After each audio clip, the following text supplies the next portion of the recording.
Boa tarde, senhoras e senhores. A Eubiose, a Sociedade Brasileira de Eubiose, tem a grande satisfação, felicidade, honra de receber esse lançamento, que boa parte dele foi feito aqui também, mas a alegria de fazer o lançamento é especial, né? E a gente gostaria de agradecer a todos aqueles que participaram desse projeto, que recupera a importância de um dos mais geniais compositores da música brasileira, que é Almeida Prado, e, em especial, a sua escrita para violino e piano, né? Que é uma obra camerística que, graças à sua filha Constança, ela conseguiu levantar, além daquilo que a gente já conhecia, mais algumas obras e compôs o número impressionante de 21 obras, sendo que uma delas tem 18 pequenos temas, né? E nós vamos mostrar esse evento aqui. Ele é composto do recital e de uma palestra do Irineu Franco Perpétuo e do maestro Carlos Moreno, que é o diretor de todo esse projeto. Então, nós tivemos aqui uma pequena alteração desse programa. Então, nós vamos começar com o duo Flávio Augusto, pianista, e o Ricardo Amado, violino, porque, como eles são do Rio de Janeiro, eles estão com uma passagem com hora marcada, então a gente vai fazer uma pequena alteração. Eles tocarão inicialmente a Cantiga da Amizade, que inclusive dá o nome, em parte, a esse projeto dos 80 anos, né? Que foi feito até um vídeo com todos que tocaram, os 5 duos que tocaram as 21 obras, todos eles gravaram a Cantiga da Amizade. Foi feito um vídeo em que todos participam, graças à equipe aqui, conseguiu juntar todos e ficou muito bonito. Esse vídeo vai ser divulgado junto com o projeto. E eles tocaram inicialmente a Cantiga da Amizade, depois a Sonatina, com os movimentos alegre, andante, tema com variações, com dó ciranda. E depois, terminando essa primeira parte da apresentação, Flávio Augusto e Ricardo Amado tocarão a valsa O Tronco. Aí nós teremos, depois disso, o início da palestra. Não sei se eu chamo palestra, se eu chamo conversa, eu não sei. Mas eles vão comentar sobre Almeida Prado, sobre tudo isso aí. O Irineu escreveu sobre o Almeida Prado, fez uma matéria muito bonita na revista Concerto, assina também uma matéria no CD. Os CDs estão sendo vendidos aqui para quem quiser comprar, né? e vocês podem comprar ali na entrada.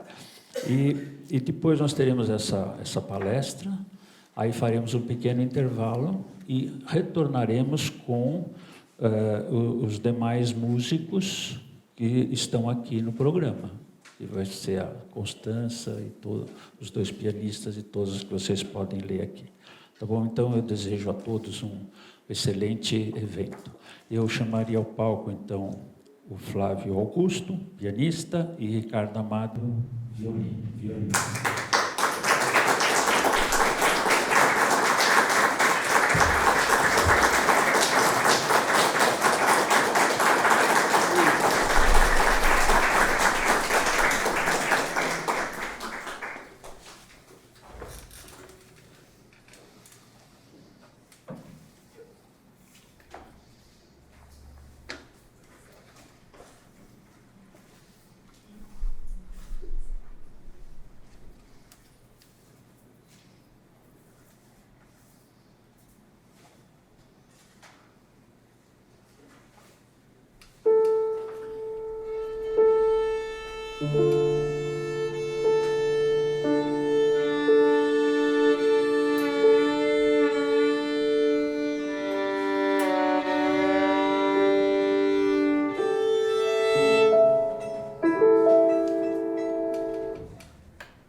agradecer uma vez mais, em nome do meu grande irmão, Ricardo Amado, a honra de poder participar de um projeto dessa natureza. Verdade. Um grande compositor, um dos maiores, ao meu ver. Então, muito obrigado. Minha gratidão eterna a vocês. Eu nem acreditei quando eu recebi o convite. É difícil paulista lembrar de carioca, né? Se bem que nós não somos cariocas, somos mineiros. Mas muito obrigado mesmo. Moreno, Constança. Obrigado a vocês. E um privilégio mesmo participar desse projeto com outros grandes e maravilhosos músicos que nós admiramos muito. Então, muito obrigado. Muito obrigado.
Boa tarde a todos.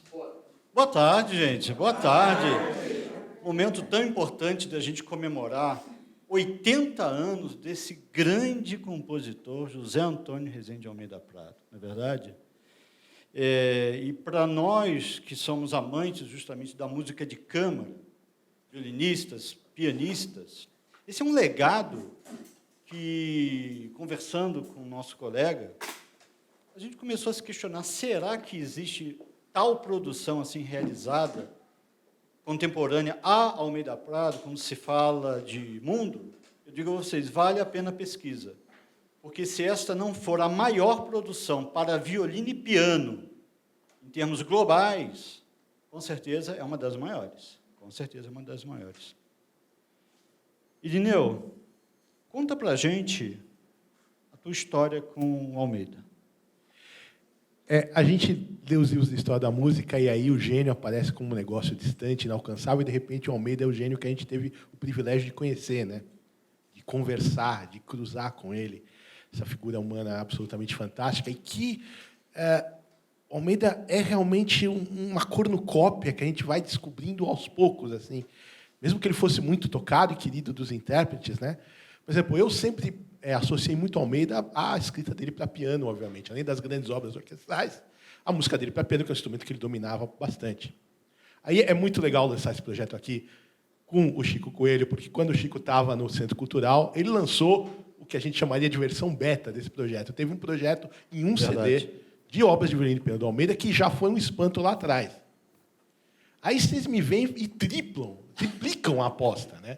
Tipo, aquilo que o Chico lançou lá atrás, que a gente achava uma maravilha, se fosse só aquilo era bom, não, era só a ponta desse iceberg enorme, né? E a gente olha para essa produção de violino e piano e vê, realmente, até pelo que a gente ouviu aqui, né? Que esponja que Almeida era, né? Que enciclopédia musical, né? Que ouvido aberto às múltiplas escutas do século XX. A gente pode dizer que era um ouvido pós-moderno, porque ele estava ouvindo tudo, processando aquilo. Então, tem vários compositores aqui dentro, nesse disquinho que eu convido vocês todos, não apenas a ouvirem, mas a adquirirem. Eu não sei como é que as pessoas dão autógrafo no Spotify, se faz download da assinatura. Aqui vocês podem pegar o autógrafo e tem o lindo projeto gráfico da Aninha, também filha do Almeida Prado. Então, conviver com o Almeida era muito prazeroso, ele era uma pessoa muito calorosa, bem-humorada, anedotas sem fim, mas tinha também esse compositor absolutamente gigantesco. Acho que no pós-guerra Com certeza. é dos poucos em nível mundial assim. E ele tinha também, ele conseguia aliar toda essa inovação de linguagem a uma produtividade muito grande, né? Às vezes, os compositores dessa geração para cá acabam produzindo menos, porque eles se colocam sempre a questão de como vão escrever e a questão da linguagem. Ele conseguia resolver essas duas coisas, né, cara? Eu tenho a impressão que o Almeida ele se entregava, vou usar a palavra cliente. Ou seja, a minha música precisa ser direcionada para onde, né? E como ele tinha o domínio absoluto da técnica de composição, né? Nós lembramos aqui, nas festas de aniversário em família, não é verdade? Com a Helenice, as crianças, né? Que depois, mais tarde, eu conheci e casei com uma das crianças, né? Que foi a Constança. Rogério casou com outra das crianças, né? Então, o que acontece? Ele improvisava parabéns para você em absolutamente todos os estilos. Quer dizer, para você fazer parabéns para você de Scarlatti a Almeida Prado, que se imagina, né, um Stravinsky, não sei o que mais, é domínio completo, né? Então, ele realmente entregava o produto. E, muitas das vezes, era direcionado à dedicatória, ao dedicando. Então, qual é o universo de compreensão da música que o dedicando aprecia? Então, ok, eu faço música não para mim, eu faço a música para vocês. É isso que eu sempre senti no Almeida. Esse é um projeto incentivado pelo PROAC, que nós somos muito gratos, né? Graças a esse braço de apoio à cultura, nós conseguimos realizar o PROAC 2022, Almeida Prado, 80 anos, a gravação do álbum Cantiga de Amizade. Que é isso? É um álbum triplo, né? Em família, né? Só podia ser o Papi, Nano, né? O Papi é álbum triplo, na verdade. A coisa dele era, né? Não fez para poucos, né? Pouca coisa, né? E daí nasceu esse CD, esse álbum triplo, onde na capa nós temos uma das aquarelas do Almeida Prado. Ele tem mais de 200 aquarelas, ou seja, quer dizer, ele era o homem da criação. Ele estava constantemente criando, né? Todo dia, diariamente, compondo. E daí vem esse número absurdo de mais de 700 obras, mais de 200 aquarelas, ou seja, um grande artista. A gente tem nele a produtividade do século XVIII, só que dentro das linguagens complexas do século XX, né? É muito raro. Como é que você juntou esse timaço aí, Carlos? Dream Team. Então, esse time, Aleício Scopel gravou a integral das Cartas Celestes, na verdade, dos Noturnos, ou seja, um jovem pianista que mergulhou no universo realmente sonoro do Almeida Prado. Cláudio Cruz foi uma pessoa muito amiga também do Almeida Prado e conheceu, tocou, regeu as obras dele, na verdade. A Constança, eu sou suspeito para falar, né? É a filha do projeto do Almeida com a Helenice, e que, na verdade, resultou numa grande violinista, e que o Papi dedicou a ela muitas obras. Que aí, como você não pode, eu posso dizer, na minha opinião, eu acho que a escrita do Papi para violino deu um tranco quando a Constança começou a virar a violinista que ela virou. Assim. A gente vê que o violino adquire uma centralidade na obra dele muito por causa dos talentos da Constança. Com certeza. Baldini, um violinista extremamente dedicado também, é um violinista italiano, né, que eu acho que é um dos grandes brasileiros, na verdade, né, que faz um trabalho fantástico, também conheceu Almeida Prado. Flávio Augusto, essa pessoa fantástica, grande pianista, um grande camerista, e, interessantemente, ele, junto com Ricardo Amado, fazem um papel muito importante para a música atual, a música contemporânea brasileira. Eles talvez sejam um dos duos que mais tocam música contemporânea brasileira. Gabriela Queiroz, vencedora de vários concursos, junto com a Aleício Scopel, tem um duo, fizeram a apresentação da sonata número 2 do Almeida e da versão da Cartas Celestes para violino e piano no Carnegie Hall, há pouco tempo atrás, ou seja, mergulharam também na música do mestre, né? O Jordan Alexander, esse jovem pianista, vencedor do concurso Almeida Prado para piano, ou seja, é outro jovem também que percebeu a importância desse grande gênio, né? Da mesma forma, o Lucas Tomazinho, um pianista que tem conquistado vários prêmios, atuando muito na carreira como camerista e solista. Olga Kopilova, quem Almeida Prado, segundo ela, entregou uma bolsa de um monte de partituras, né? Devido ao carinho, justamente, à admiração que o Almeida tinha. Isso é uma coisa muito interessante, né? Por que o Almeida era tão querido? Porque ele realmente gostava do intérprete, ele dedicava a obra, entregava bolsas de partitura. Esses dias eu toquei um programa na Sala São Paulo e o fagotista veio me procurar, o Foquim. Eu tenho uma música dedicada a mim. Eu falei, nossa, que bacana, e é uma obra, né? Por favor, traga para a gente, né? Para a gente ter também lá guardado, né? Junto com acervo e tudo mais, uma cópia, né? A gente quer que realmente os manuscritos dedicados fiquem com os dedicandos, né? Mas é isso que o Almeida fazia, sempre muito atuante.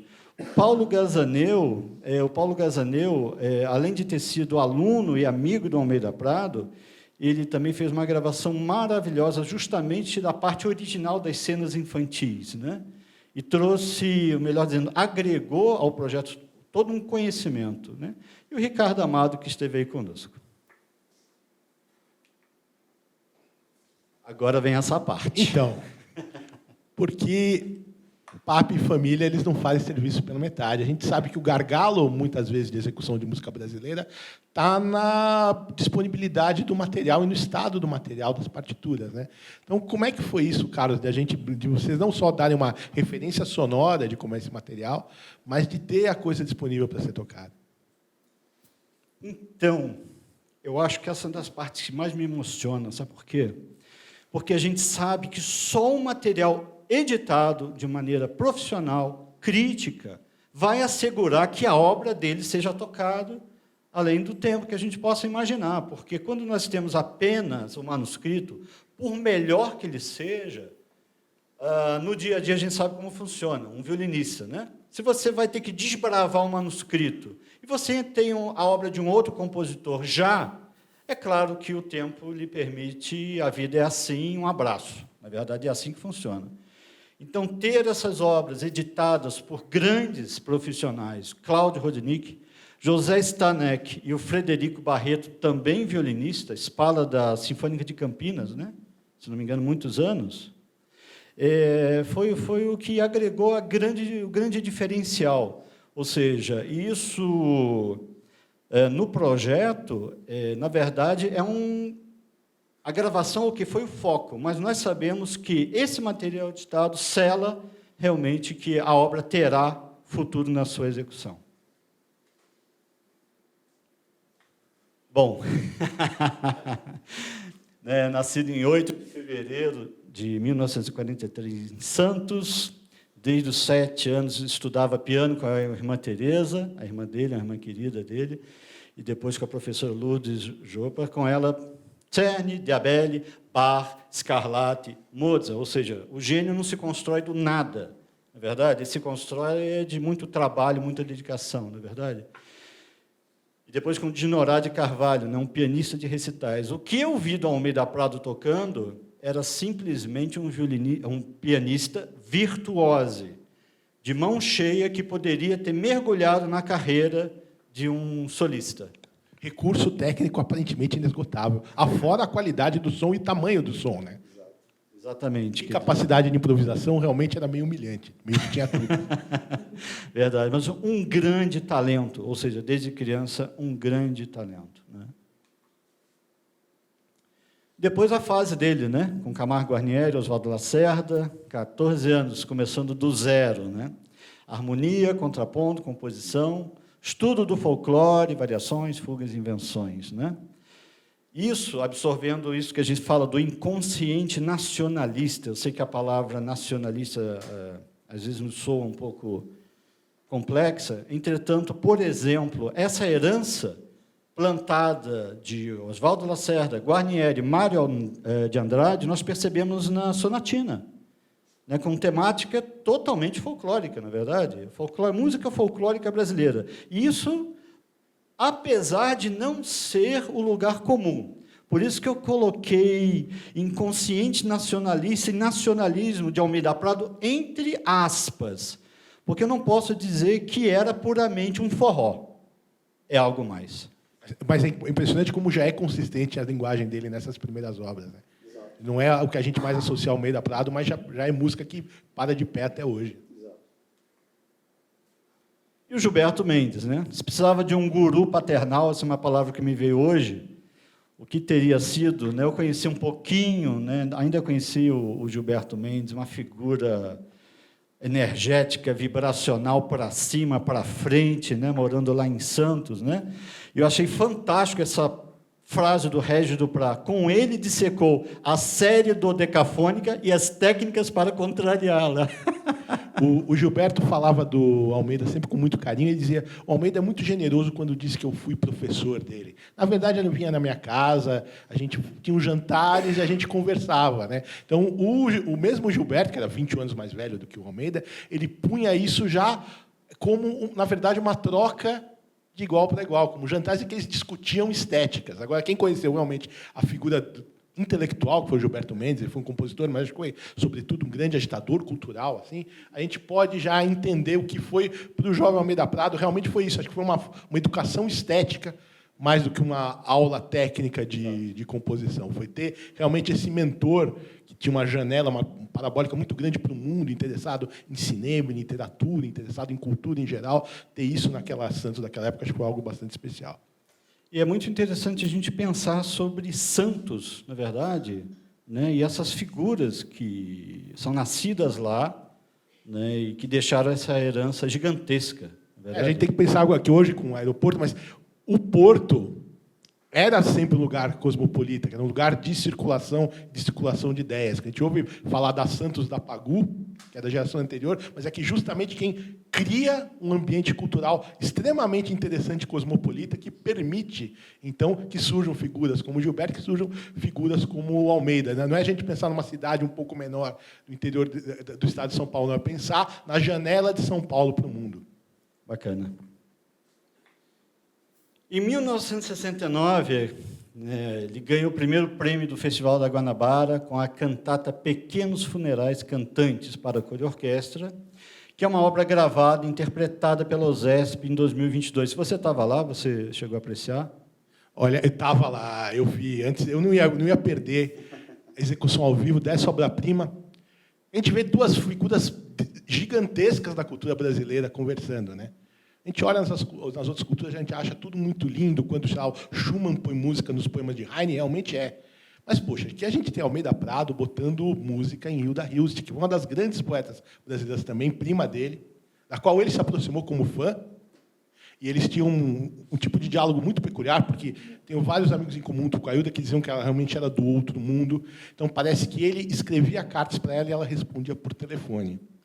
De qualquer maneira, então, reverberou muito a poesia da Hilda no Almeida. Então, você vê como ele é um jovem antenado no que estava acontecendo, compra um livro de poemas de uma poeta porque ele acha legal, e aí se interessa a ponto de musicá-los. E foi a obra que foi o trampolim internacional do Almeida, né? Daí, o Almeida ganhou o mundo, né? Então, a importância disso daqui é acho muito grande. Além de, até hoje, a gente ouve isso, essa obra para em pé. Essa é uma obra de um cara que já sabe o que está fazendo. Impressionante. Exatamente, né? Que é inspirada na queda de um avião, né? E essa queda de avião fez ele pegar o avião e ir para Paris. De 69 a 1973, reviu harmonia e contraponto com apenas Nadia Boulanger, esmiuçou com apenas Messiaen, as obras de Stockhausen, Ligeti, Xenakis e de outros. Quer dizer, na verdade, você imagina quem o Almeida tinha no WhatsApp, né? Sem ter o WhatsApp. Quem eram os contatos de WhatsApp do Almeidinha? Na verdade, Nadia Boulanger, Messiaen, né? Ele foi nas duas pontas ali em Paris. Isso aqui é interessante, né? A Nádia, que estava uma coisa mais ligada na tradição, e Messiaen, que era completamente já voltado para a pesquisa de vanguarda. Aliás, eu acho, na personalidade criativa do Almeida, eu vejo muita coisa em comum com o Messiaen, a coisa da religiosidade, a coisa da sensualidade, a coisa do virtuosismo ao teclado, o Messiaen no órgão, ele no piano, e a sinestesia de ambos, né? Às vezes eu tentei perguntar para o Almeida como era a sinestesia, ele tinha até dificuldade de de explicar. É como você explicar para um cego o que é ver, explicar para uma pessoa que não tem esse sentido o que é aquilo. Fala, não, mas eu escrevo que o acorde é lilás e o intérprete toca e sai lilás. Bom, só ele vê esse lilás, estou tentando ver até hoje, mas a indução que a música dele faz, para mim, de qualquer maneira, é uma experiência sensorial bastante interessante. E você tocou numa questão do Messiaen organista. Né? Órgão me lembrou ressonâncias. Uma das características maiores do Almeida Prado é que a música dele, que num primeiro momento, por exemplo, ao teclado, onde você pode ter algo que é quase que um cluster lilás, né? Interessantemente, devido à ressonância, o campo de ressonância do instrumento que ele sabia usar e é marca dele, a harmonia, então, ganhava o seu corpo, a sua cor e tudo mais, ou seja, a resultante. Né? E acredito que essa herança venha desse ambiente de Messiaen, esse ambiente de ressonância das catedrais dos órgãos, assim como Anton Bruckner. Almeida Prado assistiu o ciclo completo das sinfonias de Anton Bruckner quando nós fizemos em Santo André. Não perdia uma. Um grande fã, um grande fã. Tanto que ele tem uma peça orquestral, né? Homenagem ao Bruckner. Não, exatamente. Arcos sonoros da Catedral Anton Bruckner. Está no nosso repertório. Nádia, ao saber que Almeida Prado estudaria com Messiaen no conservatório, lhe disse numa citação bíblica, né? Não se pode servir a dois... Imagina essa senhora aqui falando isso para ele. Eu ia morrer de medo, já ia sair correndo, né? E ele respondeu, pode sim, se ambos são gênios. Ou seja, né? De volta ao Brasil, em 1974, dirigiu e reorganizou durante o ano a estrutura e o ensino no Conservatório Musical de Cubatão e, posteriormente, foi convidado a liderar a criação do Departamento de Música da Unicamp. Muito importante, inclusive porque justo nessa época também o Benito estava fundando a Orquestra de Campinas, né? Então tinha uma sinergia muito grande entre ele, a orquestra, e que tocou então muita coisa do Almeida, escreveu muita coisa lá para eles, e mesmo lá no Departamento de Música da Unicamp, a galera adora o Almeida até hoje, por exemplo, pelo pioneirismo deles terem criado um departamento de música popular lá também. Tem muitos discípulos formais e informais do Almeida, filhos estéticos, diretos ou não, dessa semente criativa. Então, ele não passou por Campinas a passeio, foi um período bastante importante da produção dele. É verdade, é verdade. É o CDMC, é verdade? Que é o Unicamp, né? O centro, né? Muito bem, Almeida Prado e o violino. Né? A questão toda, o lado pianístico do Almeida, né? Já há uma discografia dedicada, né?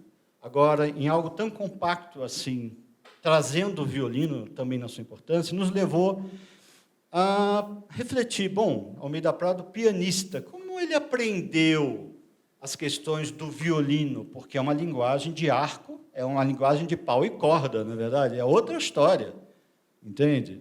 E aí nós fomos pesquisando e chegamos nessas 3 referências. Nathan Schwartzman, que trouxe ao Brasil, de uma vivência, de um grande talento, a escola de Max Rostal. Né? Foi um amigo de Almeida Prado, se não me engano, apresentou Helenice, né, ao Almeida, e daí veio o casamento. Né? Uma união que só trouxe coisa boa. E esse Nathan Schwartzman compôs... ou melhor dizendo, participou ativamente da composição da sua primeira sonata. E a gente percebe que a escrita do violino mostra o quanto Almeida Prado era um pesquisador sem medo de obter conhecimento daqueles que sabiam. Ou seja, não era aquele cara orgulhoso. Não é a minha área, não, é dedicada. Entende? É genial, né? O Tibor Varga, que tem uma obra fantástica, concerto para violino, esses dias no carro, um concerto para violino e orquestra de cordas. Mas que peça é essa? De quem é? No final, Tibor Varga, do Almeida Prado, dedicado a ele. Quer dizer. E o Tibor Varga, além de um grande violinista, maestro, também dedicou muito da sua vida a descobrir a nova música para violino. E Valesca Radelich, né?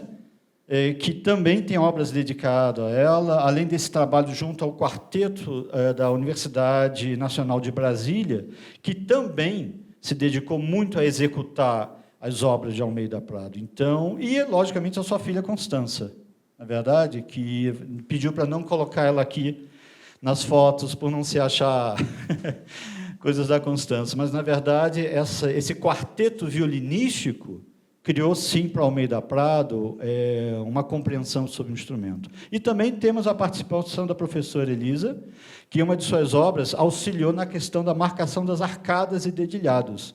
Né?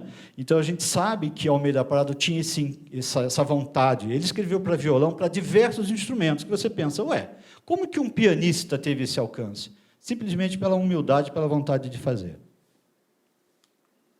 A Valesca tem um sobrinho famoso agora, que a gente espera que toque a música dele. Exatamente. Quem sabe, né? Esse é o programa de hoje, que vocês todos têm em mãos, né? Nós tivemos só essa alteração. Compre um CD, tá? Bom, faça essa parte. Então, nós ouvimos a cantiga de Amizade, que é uma obra de 1978, dedicado ao mecenas Max Pfeffer. A figura do mecenas é sempre importante, né? Ah, sim, pelo amor de Deus, porque embora as pessoas às vezes parecem imaginar que seja diferente, os artistas também precisam de ganhar dinheiro para sobreviver e tal, fazer encomendas e apoiar a vida artística é uma coisa que acontece desde sempre, e na nossa época não é diferente. É bacana, inclusive, a gente falar desses mecenas, né? Dar o reconhecimento devido. Influências nacionalistas, né? Maestro Eleazar de Carvalho e a sua bela Sônia Muniz, grandes amigos, né? Em 1984, compõe em Bloomington a Sonatina para violino e piano. Então, vocês perceberam que é uma obra relativamente de uma durata menor, né? Muito rica, mas nós, violinistas, percebemos o grau da dificuldade técnica dela. Isso quer dizer o seguinte, o Almeida Prado, nesse álbum triplo, deixou, na verdade, uma herança para violinistas como Cláudio Cruz e para violinistas iniciantes. Ou seja, o nosso problema, né, Cláudio? Nosso problema acabou, porque se faltava, que obra que eu vou dar para o meu aluno? É só entrar nesse mundo agora de 21 obras, de opções, ou seja, uau, nossos problemas acabaram. A Valsa, o Tronco, que é uma obra composta para a trilha sonora de João Batista de Andrade. Valsa do Adeus, que foi justamente uma obra composta quando a sua irmã saiu realmente do âmbito familiar para se dedicar à vida de uma freira, né? E a gente chamava ela de tia fofinha, né? E isso, na verdade, eu gostaria de falar da importância que Almeida Prado dava para a questão religiosa, independente do credo, mas ele era uma pessoa católica que, acima de qualquer coisa, tinha fé, acreditava e cultuava algo acima dele. Eu acho que aí tem uma semelhança muito dele com o Messiaen também. Exato. A intensidade, a importância da fé dentro da estética, e, no caso, uma fé vibrante do Almeida, como tudo. Ele era uma pessoa sanguínea, vibrante, solar, então a religiosidade dele também era solar. Exato. E também informava dessa forma bastante de exaltação à estética dele. Exato. Depois nós ouviremos a história que eu contei da nossa querida Helenice, linda. Vejam que ela continua linda até hoje. Na época desse casamento, eu não posso dizer quem, mas eu tenho pelo menos um amigo dessa época que ficou de coração partido quando a Helenice optou por casar por Almeida e não com ele. Muitos corações, muitos. Eu sei pelo menos de um, mas não podemos falar agora. Né? Duas filhas, né? Ana Luísa, arquiteta, nascida em 1977, a Maria Constança, violinista, em 78. Ana Luísa, responsável pelo projeto gráfico lindo. Vocês não parabéns. terão acesso a esse projeto gráfico se vocês ficarem só lá no Spotify. Comprem o CD. Bom, a obra Cantiga de Amor, dedicada a Helenice, que foi composta em 77, como tema do filme Doramundo, né? A versão para violino e piano é de 1998. Obra belíssima, obra de alguém que estava realmente apaixonado. Esse livro é uma graça. Esse livro, crianças, filhas do Lero e da Aninha, vocês vão olhar e vão pensar, nossa, é a tia Cons e a minha mãe, fazendo muita peraltice, né? O livro das duas meninas, por sugestão da editora alemã, a Tonus, Verlag Darmstadt, posteriormente nomeou de Kinderzenen, cenas infantis, né? Em 98, motivado pelo fato de sua filha Constança ter realizado seu recital de formatura em violino, totalmente dedicado às suas composições, realiza a versão para violino e piano desta obra. Por quê? Essa obra nasceu originalmente para piano, né? Depois de todo um trabalho de pesquisa da Constança, foi visto que havia realmente esse trabalho que ele deixou, né, de forma inédita para o dueto. Sonata 3, e eu disse à amendoeira, irmã, fala-me de Deus. E a amendoeira floresceu. O que acontece na Sonata 3, para mim, Irineu, é que ela tem muito já do Almeida Prado, ok, na sua religiosidade, mas essa coisa das cartas celestes, sabe? Sabe quando as estrelas parece que estão se derretendo, né? Estão ali. Então, o Almeida tem essa coisa também, quando ele olha para a religiosidade, olha para o cosmos, né? Talvez venha, a gente talvez possa ver nisso uma reverberação daquela visão da natureza brasileira, que talvez nasça com a alvorada do Schiavo do Carlos Gomes, Sim. que passe, sei lá, pelo Irapuru do Villa-Lobos, e passe talvez pelo Matita Pereira do Tom Jobim, e vai chegar na sua versão pós-moderna com Almeida, quando a natureza terrena já não dá conta e ele tem que olhar para as estrelas e para o cosmos. Acho que não é por acaso que o grande ciclo de obras dele ele chamou de cartas celestes, né? As baquenas brasileiras do Almeida são as cartas celestes. Ele está olhando para cima do cosmos, para aquilo que nos rodeia. Lindo, lindo, lindo. Gaia, canção de Cunha, canção de Ninar, né, dedicado a Gaia, que é neta de dois grandes amigos dele a vida toda, né, José Aristodemo Pinotti e Sueli Pinotti. É uma família que continua são amigos nossos amigos até hoje. Ou seja, pessoas que realmente encontraram no Almeida Prado uma pessoa diferenciada, como ser humano e um grande artista. Teremos também a Fantasia, versão para violino e piano, dedicada a Constança, por ocasião da vinda do Papa João Paulo II, executado pelo querido amigo Cláudio Cruz e essa grande pianista Olga Kopilova. É uma obra que nós tivemos a oportunidade de trabalharmos juntos, eu e o Cláudio, já em apresentação. O Cláudio já regeu essa obra também, se eu não me engano. Não é isso? Ou seja, quer dizer, eu considero como uma das melhores obras para violino, e agora na versão violino e piano. E agora, então, os nossos agradecimentos, né? Ao nosso produtor de gravação, Francisco Carlos Coelho, uma salva de palmas.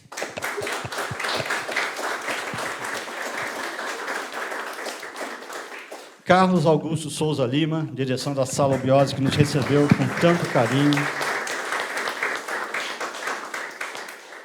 E só para comentar, porque eu faço questão de afirmar isso, a Sala Obiose, além de nos ceder o espaço para as gravações, foi aquele espaço assim, Carlos, a gente precisa ensaiar mais, ok. Carlos, a gente precisa de mais horas para isso, ok. Carlos, então é isso, quer dizer, é uma questão de parceria, respeito e agradecimento a Obiose e a você. Muito obrigado.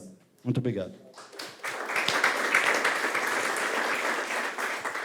Afinação do piano, Raimundo Ponton, assessoria de imprensa Miriam Bemelmans, edição de partituras, isso que nós já falamos, esses 3 grandes heróis, como nós demos trabalho para eles, entendeu?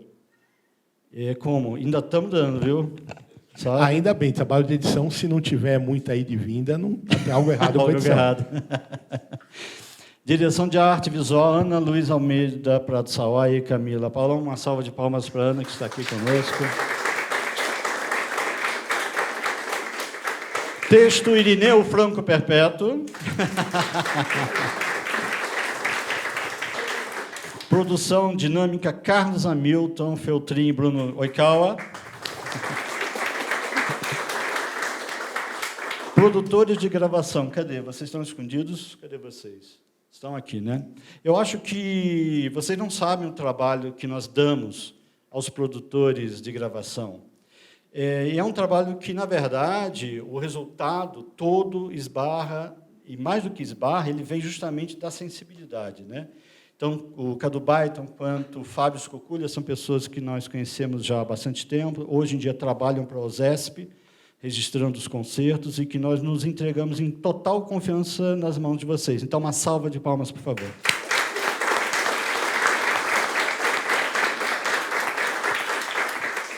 E a edição, a mixagem e masterização do Cadu Baiton. Então, senhoras e senhores, muito obrigado. Nós faremos agora um breve intervalo para uma aguinha e voltaremos com o nosso recital. Muito obrigado.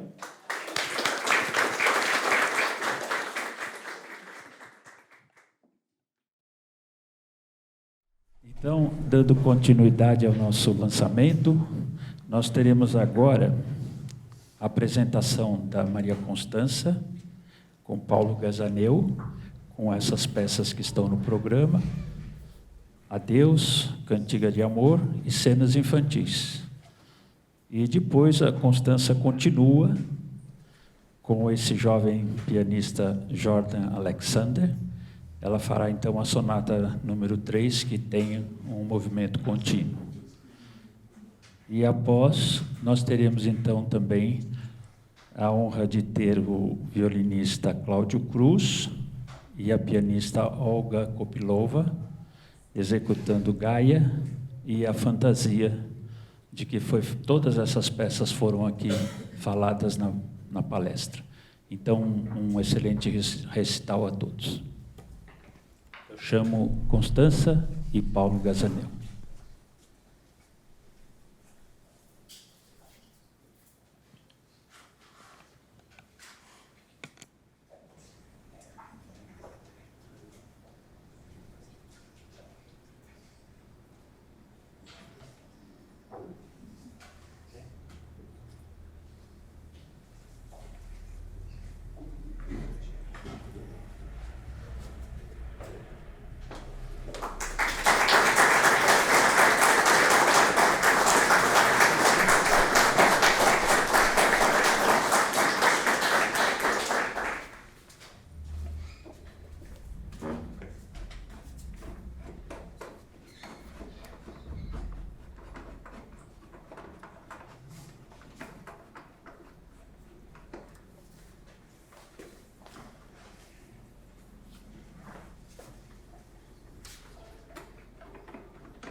Obrigado.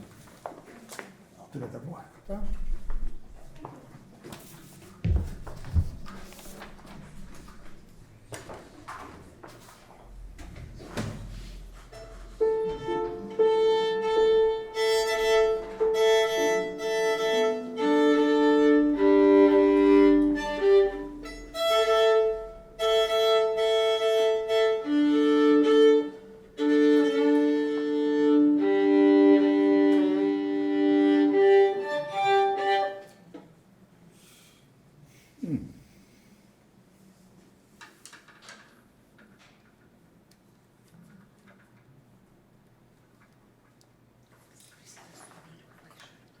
Eu queria subir, mas eu não entendo essas coisas.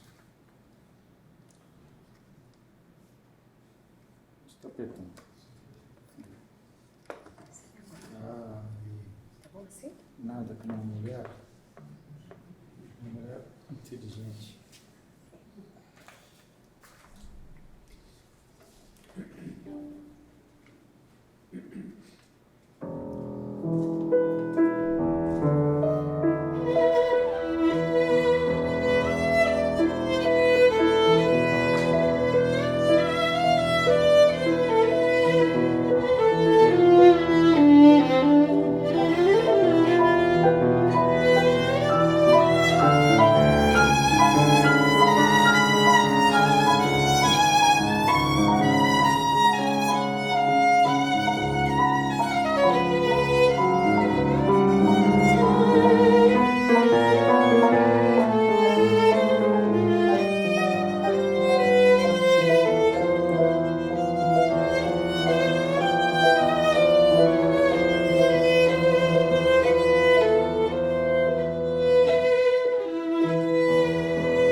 Amém.